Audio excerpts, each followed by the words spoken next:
파스콘 통제를 깨문화 인사드립니다. 금요 파스콘의 단상 현월TV 윤목사입니다. 예, 여러분 진짜 오랜만에 금요 파스콘의 단상으로 찾아온 것 같습니다. 찾아보니까 8월 29일에 올리고 찾아왔으니까 2달 만입니다. 상반기만 하더라도 단상이 특강보다 많았습니다. 예, 그래서 최근에는 제가 성도를 사랑하는 마음이 특심이라서 특강을 좀 자주 했던 것 같습니다. 단상 많이 올려야죠 앞으로는. 제가 오랜 시간 뜻을 함께 해온 사회운동가 한 분이 있습니다.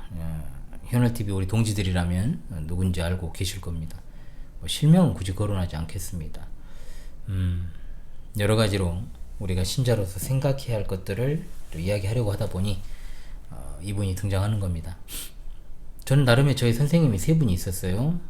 있었습니다라고 표현하는 이유는 한 분은 이제 세상을 떠났기 때문에 23년도에 이제 2명인데, 한 분은 저희 영적 스승이시고 또 동지들이라면 이제 이분도 잘 아실 거예요. 그리고 한 분은 방금 제가 말씀드린 육적인 스승이라고 해야 되겠죠. 세상을 보는 관점에 있어서의 스승이다.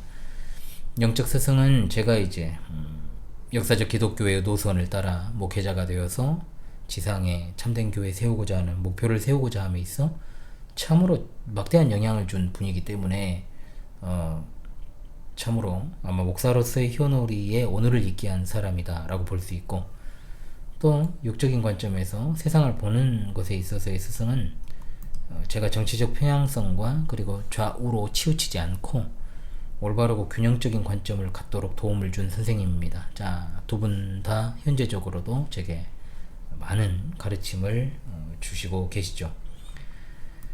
영적 스승 역시 세상을 보는 관점에 있어 나름의 객관적인 기준을 따라 보고 또 판단하고, 또 어디까지나 목사는 하나님 말씀을 연구하고 가르치는 일에 종사하는 것이 옳으므로 특정 이념이나 체계를 따라서 목회해서는 안 된다라고 주장하시는 분입니다.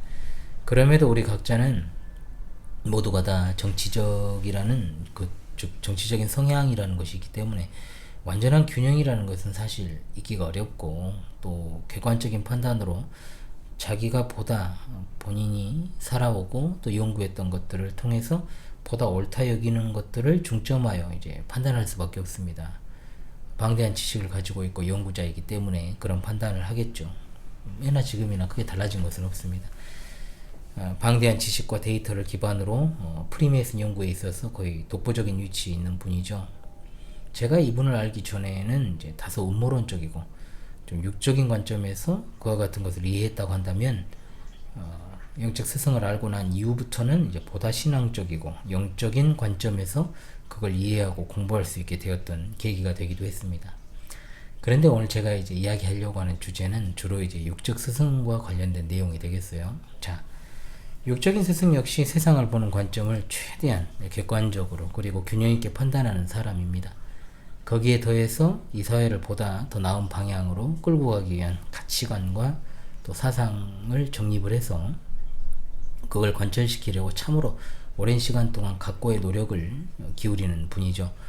이미 체계화된 가치 체계가 있고 또 그걸 중심으로 정당까지도 설립을 했지만 결국 실패로 끝났고, 다시금 이제 사회운동가로 그 일을 수행하는 중에 있습니다.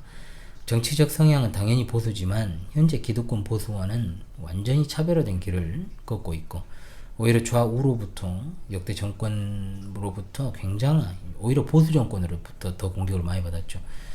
그런 일들이 많아서 외부에서 보기에는 독선적이고 아집이 있어 보이는 그런 어떤 강한 인물로 비춰질 수 있지만, 그저 제가 판단하기 그렇습니다. 자신이 옳다 여기는 소신을 가지고 살아가는 것일 뿐, 독불장군이라는 말은 어떻게 보면 이분에게 지나친 감이 있다라고 볼 수 있을 겁니다.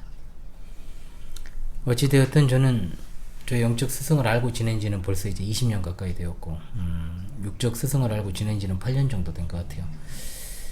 지역이 지역이다 보니까 교회 내 성도들도 정치적으로 좀 편향적이고, 또 선거날만 되면 마음에 들든 들지 않든 상관없이요, 자연스럽게 특정 정당을 그냥 지지하는 이 지역의 다른 시민들과 크게 다르지 않은 판단들을 하며 살아왔습니다. 교회 설립 이후에도 마찬가지였죠.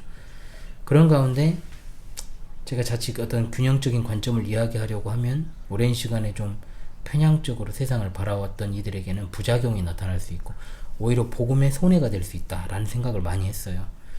또 그런다고 해가지고 또 다른 관점을, 반대편에 있는 관점을 제시하다 보면 또 극단으로 쏠릴 수 있는 현상이 일어날 수도 있겠다.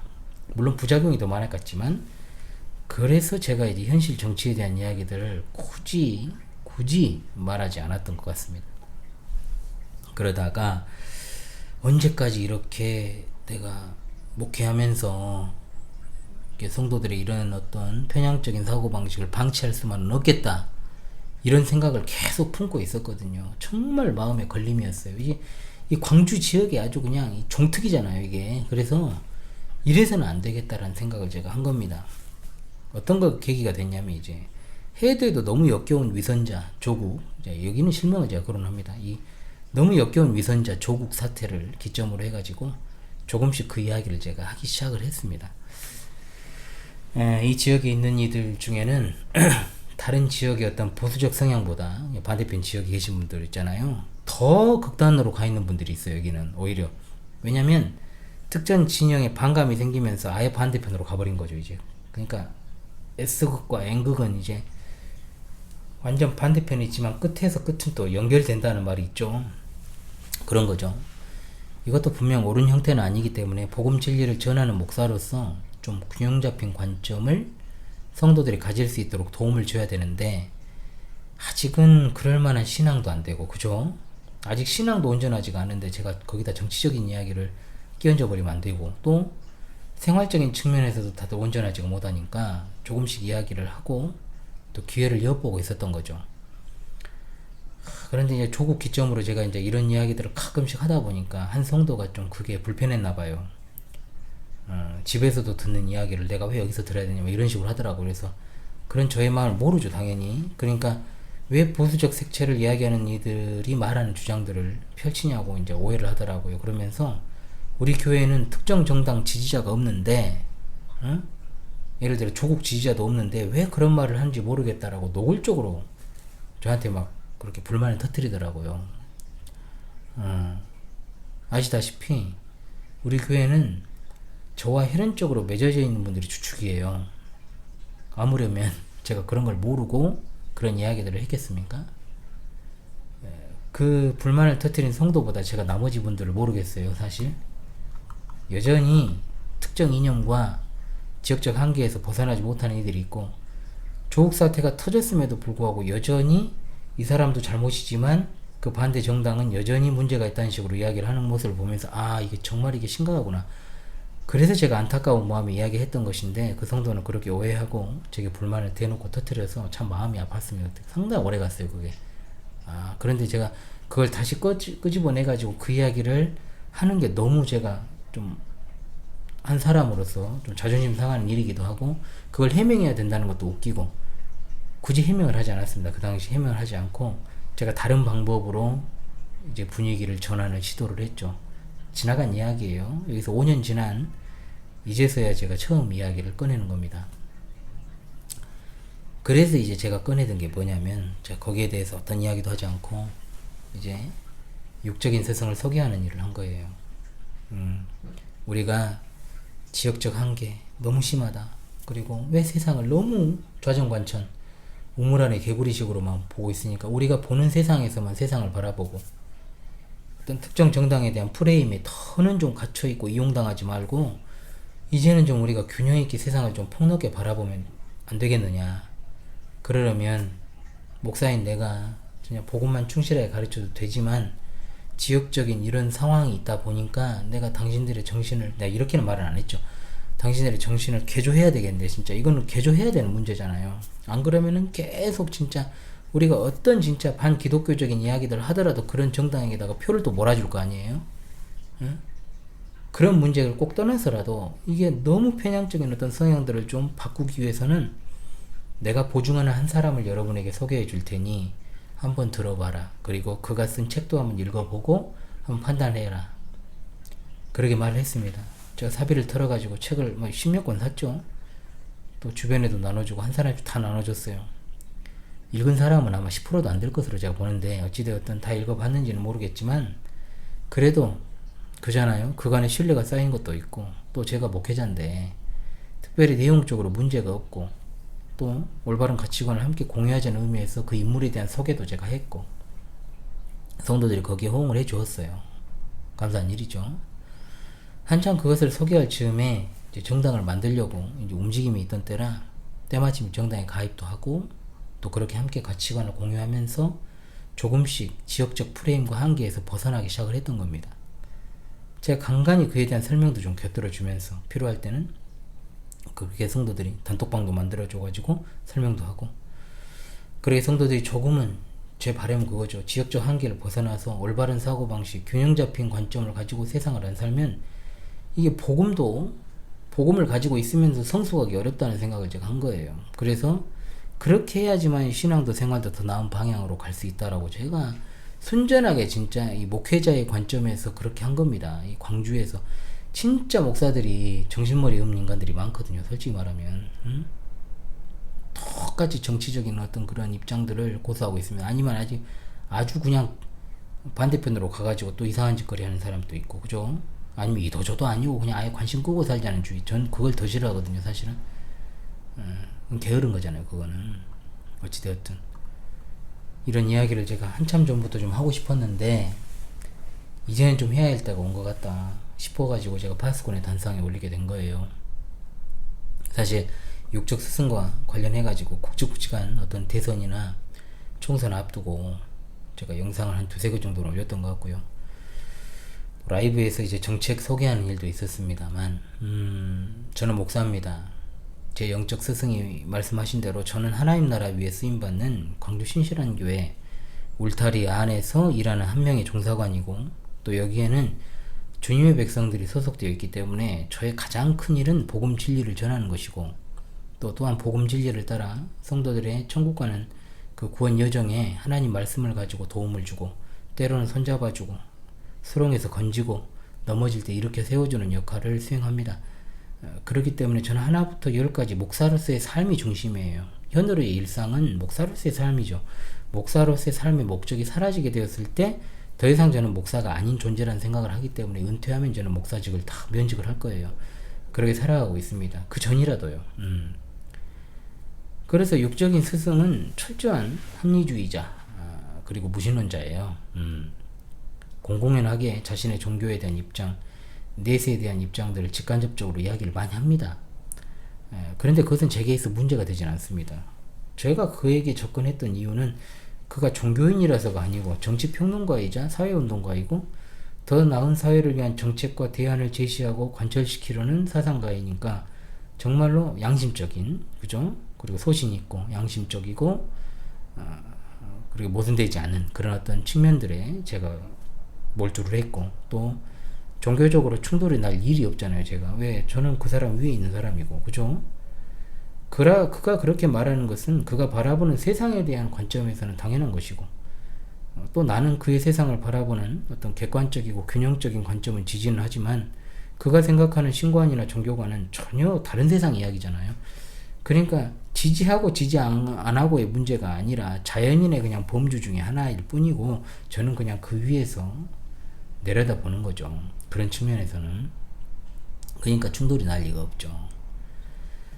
세상이 전부라고 생각하는 사람들은 되게 이처럼 이제 세상을 바로잡으려고 하는 노력, 그러니까 그 중에서 좀 특출난 사람들 있잖아요. 그래서 좀 난 사람들이 그런 생각들을 하죠. 그것을 이제 관철시키기 위해서 보다 좀 앞으로 나아가면 혁명이 될 수도 있겠죠, 그게. 그래서 거기에 투신해가지고 한 세상을 좀 살다 보면, 비록 이 사람들의 이상과 가치는 뭡니까? 자신에 대해 그것이 이루어지지 않더라도 언젠가는 결실하게 된다죠. 결국 결실하게 되는 날이 올 것이다. 따라서 특정 종교가 이야기하는 신의 존재는 인정하지 않더라도 그들에게 신념은 곧 그들이 믿는 신이 되는 것이고, 그 신념대로 소신을 가지고 끝까지 살아가는 것, 그 자체가 상당히 종교적인 색채를 또 가지고 있다라고도 볼 수 있어요. 왜냐, 이 가치관, 그 책에 거기서 내세우는 그 가치가 하나의 경전과도 같은 그런 것들을 내세워서 그것이 관철되는 일을 위해서 분투한다는 모습에서는 굉장히 종교적이라고 할 수 있죠. 그도 한때는 교회를 다닌 것으로 알고 있습니다. 한때 교회 관계자들과 관계를 맺고 함께했던 모습을 제가 똑똑히 기억을 하거든요. 그리고 광화문 애국 세력이라 불리는 아스팔트 보수라고 불리는 여러분 너무 잘 아시는 지도자격 그 목사와도 친분을 가지고 있었고, 또 한참 전의 일입니다만 이제 지난 총선을 앞두고 그 관계가 잠깐 이어졌었죠. 이제 그마저도 이제 지난 작년 말 혼란스러운 개헌 및 대선 전국에서 이어지지 않게 되었어요. 이제 더 이상 눈을 씻고 봐도 둘의 접점은 없지만 어려운 시절에 서로에게 도움이 된 그 신의를 바탕으로 인간적으로 서로 도움을 주는 관계였던 것으로 제가 알고 있습니다. 어찌되었든 그가 보는 한국의 종교, 대표적으로는 기독교와 불교죠. 그리고 천주교는 아시다시피 대한민국 내에서 상당히 정치적 색채가 강하기 때문에 언급이 안 됩니다. 그리고 불교와 기독교가 거의 양분을 하고 있고, 사실 가톨릭도 기독교의 범주에 넣어버리잖아요, 사회학자들은. 그렇기 때문에 사실 이 사회에서 이 두 종교를 대표해서 종교에 대한 판단을 하게 돼 있죠, 사람들은. 유불도라고 할지라도 도가 어디 있습니까? 그죠? 유교도 그렇고 그냥 사람들이 정신세계에 있는 거고, 그거는.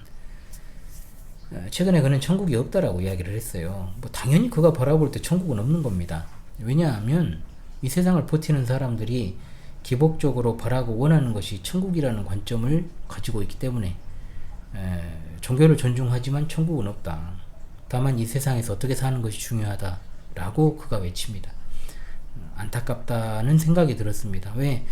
그냥 한 사람의 영혼으로 생각했을 때 안타깝고, 또 한국 교회가 그의 눈에는 그렇게 비춰졌다는 생각에 또 안타까웠고, 분명히 그도 생명 얻는 구원을 위한 유일한 길에 대해서 들어봤겠지만 그가 보는 종교는 그것과는 상관없이 그저 복을 추구하는 현세를 탈피하기 위한 도피처로서의 천국이라는 개념을 만들어내고, 종교가 또 결국 현실에서 힘껏 최선을 다해 살아가는 일보다는 정신 승리를 위해서 만들어낸 하나의 장치로 보고 있는 것이니까요. 물론 이런 저의 판단이 완전히 맞지 않을 수 있습니다. 그가 그렇게 생각하는 것 같지만 저는 그럼에도 불구하고 그의 말에서 확신을 느꼈기 때문에 저는 이렇게 말할 수 있는 거죠. 8년이라는 시간 동안 제가 단 한 번도 육적 스승을 등을 지거나 제가 한 적은 없어요. 본격적으로 그 뜻에 동참한 시간은 5년이라고 해도 좀 좋은 선생님으로 또 생각을 하면서 정치 사회적으로 올바른 판단 그리고 가치관을 가질 수 있도록 가르쳐 줬기 때문에 그에 따른 의리로 저는 거기에 상응하는 마음, 그리고 제가 당원으로서 있을 때 또 주변에 많은 사람들을 또 가입을 시켰고, 또 당비를 회원으로서도 회비를, 그리고 회원으로서도 회비를 그렇게 지고 지금은 구독료를 지불하면서 그렇게 지금까지 왔습니다. 그러니까 저도 이런 정도 이야기를 할 수 있는 자격이 조금 있다고 볼 수 있습니다. 21세기 대한민국이란 나라에서 그의 눈에 비춰진 종교는 그런 거예요. 그가 이야기하는 이 세상을 보다 낫게 만드는 대안도 종교적 가치관에 비해 떨어질 것이 없고, 또 종교인이기 이전에 이 세상을 살아가는 사람으로서 당연히 추구해야 할 가치관과 삶의 방향을 올바르게 설정하는 것이 중요한 것이다 라고 그는 이야기를 하고 있는 겁니다. 그러니까 사실 인류는 잠깐이라도 종교가 없었던 때가 없어요. 그잖아요. 그런 종교 없는 지역도 없고요, 종교가 없는 나라도 없어요. 심지어 저 북한 김씨 왕조도 주체사상이라는 하나의 컬트로 분류가 되어 있잖아요. 컬트 집단으로. 바울사도가 아테네에서 사람들에게 너희를 보니 범사에 종교심이 많다 그랬어요. 모든 인간에게 종교심과 종교성은 다 있습니다. 그리고 그가 말하는 이상적 가치관도 결국 종교적 색채를 가지고 있다는 거죠. 그렇게 믿고 또 그렇게 관철시키기 위해서 힘껏 노력할 때 자신에 대해서 이루어지지 않더라도 그 희생이 미랄이 되고 젊은이들이 살아갈 동력을 얻게 된다는 믿음, 굉장히 종교적이죠. 그죠? 사실 이런 사람을 우리는 지금껏 본 적은 없어요. 거의 보기가 힘듭니다, 대한민국 사회에서. 그러니까 제가 이 사람을 좋아했죠. 좋아하고, 다들 자기 밥벌이의 혈안인 정치 브로커들, 앞잡이들, 바람잡이들, 사기꾼들, 이 판치는 세상에서 자신의 소신대로 기득권을 타파하고 서민 중심의 이 개혁적인 정책이 실현되는 세상을 꿈꾸며 자기 희생을 각오하는 사람이 없잖아요, 사실. 한때는 정말 대한민국에서 가장 유명한 시사평론가였고 종편 스타였고, 그런데 그가 일순간에 방송에 사라졌고, 그런데 유튜브를 시작하면서 정치 1위 유튜버였고 대한민국 1위였죠 또. 그랬는데도 갑자기 한순간에 또 방송에서 쫓겨날 뿐만 아니라 유튜브 세계에서도 굉장히 이제 막 몰락을 했죠. 왜? 기득권에 반하는 이야기들을 쏟아내니까. 견제를 하고 공격을 하고 그렇게 조작을 하고 그렇게 하니까 안 되죠, 잘. 그래서 저는 그것을 주목하여 보다가 그의 평론을 유심히 지켜보고 결론을 내렸던 거예요. 모두가 정말 입이 삐뚤어져서 말도 제대로 못하는 세상에서 진짜 제대로 된 스피커가 그래도 이 대한민국 사회에 있구나 라고 생각을 했습니다. 철저한 합리주의자 그리고 무신론적 색채를 가끔 드러낼 때도 크게 와닿지는 않습니다. 왜? 그게 그의 세상이니까. 이미 앞서 말씀드린 것처럼 안타까운 마음이 있었죠. 한 영혼에 대한 안타까움. 그래도 자신과 함께하는 동지 중에는 분명히 제가 저의 소개장도 써서 올리고 방송에 소개가 된 적도 있어요. 처음에 목사라는 존재가 이런 사람도 있다는 걸 제가 알게 되기를 바랄 뿐이었고, 여러 집회나 행사에서 그저 그냥 지부장 소개로 몇 번 인사는 했지만, 그런 측면에서는 저도 한 사람의 대한민국이라는 세속국가의 국민으로서 그 일을 했기 때문에 목사 신분을 굳이 부각시킬 필요도 없고, 그잖아요. 저를 목사라고 부를 수 있는 사람은 저의 양인 거죠. 제게 위탁하신 양들이 저한테 목사라고 부르는 거지. 사실은 저는 그냥 채널 소개란에도 돼 있잖아요. 대한민국의 평범한 광주광역시에 사는 대한민국의 평범한 시민, 아이 둘의 아빠예요. 그냥 그잖아요. 그냥 아저씨 윤씨 아저씨. 응? 안타까운 것은 그가 그렇게 종교 그 가운데서도 기독교를 그런 식으로 바라볼 수밖에 없었던 것이 과연 무엇 때문일까? 당연히 우리는 성경적 관점에서 이것을 판단하고 바라본다고 하면 자연인은 하나님의 은혜가 없이는 회심할 가능성이 없고, 또 몇 차례의 죽을 위기를 이분이 넘기면서 정말 생사의 갈림길에 있을 때 아마 더욱더 이런 생각들이 굳어져 간 게 아닌가 싶어요. 제가 볼 때에는 더 굳어져. 왜냐면 예전과 똑같은 이야기를 하고 있지만 더 세졌거든요. 어조가 더 강해지죠. 더 인간 군상들에 대한 환멸도 엄청 많았고요. 사실 정말 믿었던 사람들이 너무 많이 떠나갔거든요. 등에다 칼 꽂고 떠나기도 하고, 그냥 떠나기도 하고, 또 나가서 또 칼 꽂고 이런 식으로. 당연히 그 중에는 목사도 있고 종교인들도 섞여 있었겠죠. 그러니까 더욱더 타협하지 않는 길을 택할 수밖에 없고, 어떻게 보면 좀 독선적이다, 자기중심적이다, 이렇게 일컬어질 수 있을 만한 그런 행보를 보이면서도 정말로 어때요? 사실 이 세상에서 힘껏 살아가지 않으면서 내세 천국을 외치는 자들의 위선이 역겹게 보였을지도 몰라요. 더더욱. 왜냐하면 보수라고 불리우는 사람들이 기독교인들이 많잖아요. 이것도 분명 큰 하나의 또 영향을 준 요소가 아니었나 저는 싶거든요. 이 지점에서 저는 울타리 안으로 들어올게요. 자, 교회 안에 있는 이들에게 저는 전하고 싶은 말이 있어요. 저는 목사입니다. 목사. 당연히 주님이 위탁하신 양들에 대해 책임을 져야 되는 위치에 있습니다. 그러면 당연히 돌이키지 않고, 즉 회개하지 않고 교회만 다니고 있는 사람들이 결국 이런 어떤 무신론으로 가득한 세상에서 종교에 대한 회의감을 가진 이들이 속출하게 되고, 더욱더 이 세상에서 추구해야 할 이상과 가치에 몰두할 수밖에 없도록 만드는 일에 저는 그들이 일조하고 있다고 보고 있기 때문이에요. 회개란 뭡니까? 생명과 삶을 주신 하나님을 믿지 않는 것, 그분을 힘입어 사는 것, 그분이 아니시면 살아갈 수 없는 존재임을 믿지도 않고 인정하지도 않고 감사하지도 않는 그런 죄로부터 돌이키는 것이 회개 아닙니까? 그 영혼 깊숙한 곳에서 우러나오는 그 갈증을 스스로 해결하기 위해서 사람들은 하나님 대신에 우상을 의지하고 하나님을 업신여기며 살잖아요. 그런데 그런 어떤 죄를 시인하고 용서를 구하고 그 죄를 버리고 하나님께로 나아오는 거, 그게 회개입니다. 그잖아요. 그런데 이런 과정 없이 교회만 다니는 사람이 얼마나 많아요. 그래서 제가 당신은 진짜로 거듭났냐고 제가 호소를 했잖아요. 4주 연속. 얼마나 이것을 제가 외쳤습니까? 예수님을 나의 구주로 받아들입니다 라고 입술로만 고백하면 구원받았다고 생각을 하시나요? 아니잖아요. 외형적으로 아무리 예수님을 믿는 모습을 갖추고 있다 해도 그 삶의 주인은 여전히 자기 자신이니까. 자기에게 생명과 호흡을 주신 이가 바로 하나님이시라는 고백은 특정 시간에 입술로 되뇌이는 것일 뿐 여전히 삶의 곳곳에서 자기가 주인이 되어가지고 살아가는 삶을 살아가고 있는 거예요.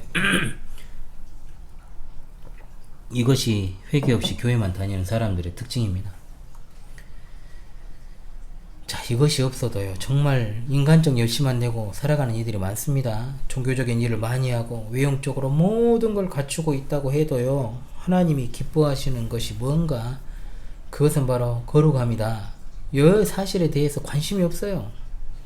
하나님이 싫어하시는 것을 하지 않으려고 몸부림치는 것이 아니고 그냥 관심이 없다는 거예요. 관심. 여전히 그냥 자기 자아에 충실한 삶을 살아갑니다. 그럼에도 그는 분명 세상이 보기에, 신자들이 보기에 기독교인이에요. 이게 문제죠.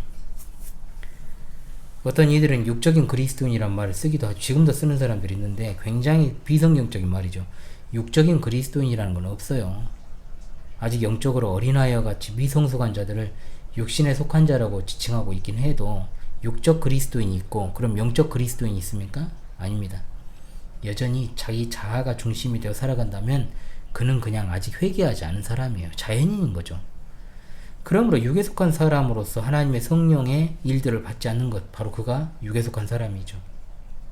그리스도인이 미성숙한 모습을 보일 수 있습니다. 그러나 그리스도인임에도 예수 그리스도를 자신의 구세주로 믿지 않고 순종하지 않고 자기가 여전히 자기 삶의 주인이면 그는 미성숙한 것이 아니라 신자가 아닌 거예요. 신자가.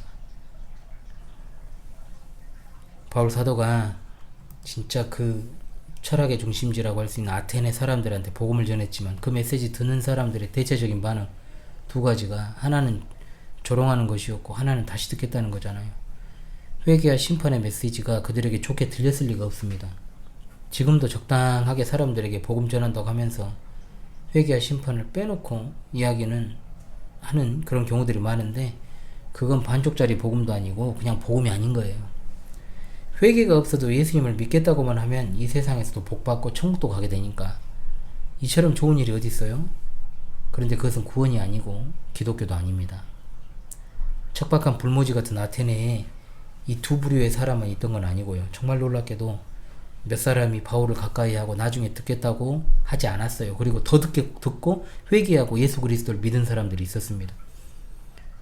이 시대 상황이 진짜 아테네를 방불케 하잖아요. 그럼에도 그 중에서도 우상을 숭배하고 자기가 주인이 되어 살면서 하나님을 무시하던 삶을 다 청산하고 회개하고 예수 그리스도를 믿는 이들이 이 시대에도 있다는 사실, 얼마나 놀랍습니까, 여러분?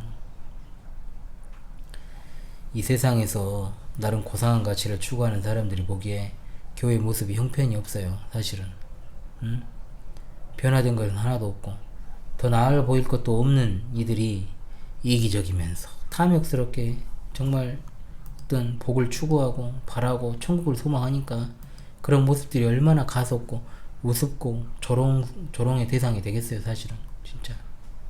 그러나 그들이 그런 사람들의 모습을 보고 아테네 사람들처럼 조롱하고 비웃어도 사람은 죽게 되면 심판을 받게 된다라는 사실, 영원한 심판입니다. 영원한 형벌입니다. 영원한 멸망으로 갑니다. 사람은 죽으면 영원히 두 갈림길로 나눠지게 돼요. 그런데 세상은 이것을 불편하게 여기죠. 사탄의 농간입니다. 그게 인정하고 싶지 않을 뿐인 거예요. 그냥 죽으면 끝이 난다고 생각하고 싶겠지만 끝이 아닌 걸 어떻게 해요. 그래서 어떻게든 이 땅에서 천국을 이루고 살아가고자 하는 투쟁의 연속이죠. 아무리 고상한 가치관을 가지고 이 사회를 더 나은 세상으로 만들고자 하는 투쟁과 노력이 있고 그것이 일견 고결한 것이고 또 그 어떤 것과도 비교할 수 없을 정도로 훌륭한 것이고 훌륭한 삶이라고 할지라도 그것은 인간이 살아가는 목적도 아니고 방향도 될 수 없습니다. 모든 자연인들은 자신에게 참 생명을 주는 길을 모른 채 그저 죄의 길, 멸망의 길로 달려갈 뿐입니다. 그 와중에서 자신들의 길을 찾았다고 하는 사람들도 결국은 하나님과 정반대편의 길을 걷는 것에서는 똑같은 거예요. 누군가는 더 숭고하고 누군가가 더 고결한 삶을 살고 어떤 자는 더 더럽고 비루한 삶을 살기 때문에 숭고하고 고결한 삶의 가치를 상대적으로 살아가는 사람이 구원받고 천국 가는 일 없습니다.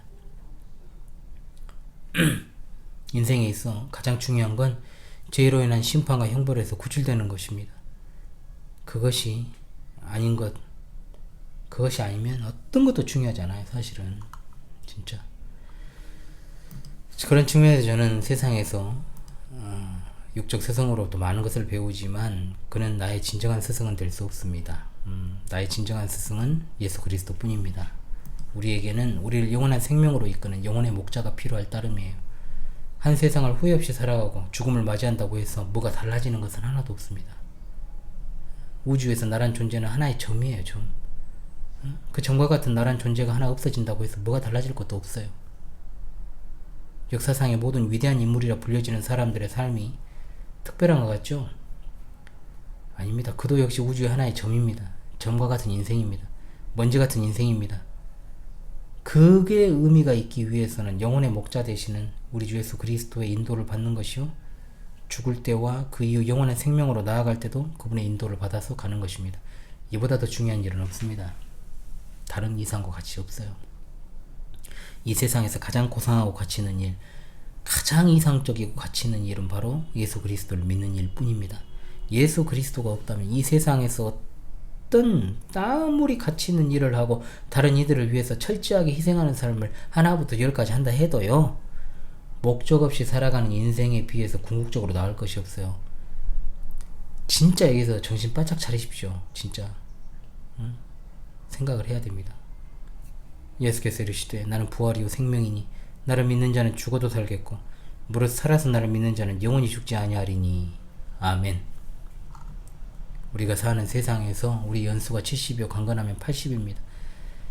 엊그제 최근에 노예내 원로 목사님 한 분이 별세를 하셨는데 91세예요. 91세. 35년생이신데 또 한 분이 계셔요. 34년생 한 분이 계시거든요. 92세입니다. 그리고 이제 그분이 가장 최연장자고 목사님들 중에, 그리고 10년 터울로 이제 70대 후반에서 80 초반 분들이 있어요. 왜 이게 10년 터울이겠어요? 중간이 없으니까 그래요. 대부분 90원저리를 못 가요. 실제로 남자들 평균 수명을 보면.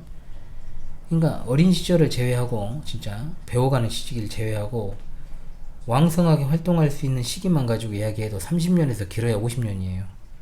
그거밖에 활동 못 하거든요, 사실은. 그리고 대부분의 삶은 죽는 그 날에도 일하다가 죽고, 그죠? 그 인생을 살아가면서 내가 영혼에 몸담고 있다고 해도 이 세상을 살아가면서 우리가 마주하는 모든 상황 속에서 예수님을 믿지 않는 사람들을 우리가 얼마나 많이 관계하고 살아갑니까? 자, 예수님을 믿는다고 하는 사람들도 위선자들이 얼마나 많은가요? 적어도 정신이 정상적인 사람과 소통을 많이 해야 되겠죠, 우리가. 저도 그런 차원에서 접근을 하고 있으니, 신자의 본분은 하나님을 바르게 예배하고 섬기고 그분을 찬송하고 죄를 버리고 그분의 뜻을 살기 위해 노력하는 것. 그러면 자연스럽게 세상에서 이상한 모습으로 살아가지 않습니다. 당연합니다. 선행에 대해서도 이번 주에 내내 이야기를 했잖아요. 대개는 신앙이 정상적이지가 않으니까 일상이 정상적이지가 않아요. 진짜입니다. 네. 이번 주 오랜만에 찾아온 파수꾼의 단상에서 이런저런 이야기를 좀 해봤습니다. 단상은 말 그대로 하나의 주제를 단상에 올려 전하는 것이니까 우리가 믿고 의지해야 될 구주 예수 그리스도를 깊이 생각하시고 이 길에 서 있다라고 하는 것 자체가 얼마나 큰 일인가, 이것보다 더 큰 이상과 가치가 있는가 생각하시라는 거예요. 우리가 이 세상에 살아갈 때 좋은 가르침들, 좋은 이야기들, 좋은 글귀들을 참고하며 살아갈 수 있지만 우리 이상과 가치는 성경에도 나와 있습니다. 그리고 또한 우리가 그렇게 살아갈 수 있도록 성령께서 우리를 이끌어 주십니다. 자칫 여기에서 우리가 조금은 흐려진 감이 있진 않은지 다시금 자기의 신분과 정체성을 잘 알고 하나님과 그분 말씀에 흠뻑 빠져서 살아가시는 여러분 될 수 있기를 바랍니다. 한 문장의 글을 쓰더라도 여러분 정말 그것을 정제해가지고 잘 쓸 수 있도록 노력하는 삶이라는 거, 우리의 삶이 그렇다는 거예요. 여러분 많은 것을 바라지 않습니다. 여러분 많은 것을 저는 여러분에게 바라지 않아요. 우리 동지들께 문장 하나를 쓰더라도 정말로 정제되어 있고 간결하면서도 하나님에 대한 그 아름다운 고백이 딱 그 한 문장에 나타날 수 있도록 그렇게 한번 인생을 살아가 보시라 이겁니다. 자, 이게 정말로 정돈된 삶이라고 말할 수 있겠죠. 예, 다시 말씀드립니다. 하나님과 그분의 말씀에 흠뻑 빠져 살아가시기를 간절히 소망합니다. 자, 우리의 이상 가치 오직 예수 그리스도십니다. 이 사실을 생각하며 금주 파수꾼의 단상 오랜만에 찾아왔죠. 마치도록 하겠습니다. 여러분 한 주간도 참으로 노고가 많으셨습니다. 감사합니다.